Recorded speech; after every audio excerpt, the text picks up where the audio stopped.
বিপ্লব, চেতনি, আমি অফিসে যাচ্ছি। এই রুমের যত কাজ আছে সব দুজনে মিলে শেষ করবি। আচ্ছা ভাইয়া। আমি অফিস থেকে এসে যেন দেখি সব কাজ শেষ হয়েছে। ওকে ভাইয়া, কোনো সমস্যা নেই। আমি অফিসে গেলাম তাহলে। আল্লাহ, সব কাজ করতে হবে, রুমের তো কাজ আমি করতে পারবো না। ভাইয়া যেহেতু বলে গেল, তাহলে ফটাফট কাজগুলো শেষ করি।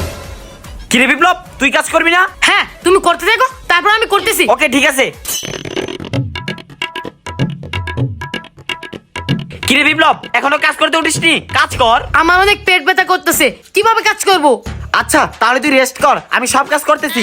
আচ্ছা ভাইয়া, আমার তো কিছু হয়নি, ভাইকে দিয়ে কাজ করাবো। 3 ঘন্টা পর। আল্লাহ গো, মনে হচ্ছে ভাই আসতেছে, কিছু একটা করতেই হবে। ভাইয়া, অনেক তো কাজ করলাম, এখন একটু রেস্ট করো। আর একটু কাজই পড়ে আছে, তারপরে রেস্ট করি। ভাইয়া, এইটুকু কাজ আমিই করি, যাও যাও যাও যাও। বড় ভাইয়া আসলে দেখবে আমি কাজ করতেছি। থাক, আমি একটু রেস্ট করি তাহলে। ঘুমাও ঘুমাও, একটু পরে তো মজা বুঝবা। কি রে? ভাইয়া, কাজ করতে করতে আমি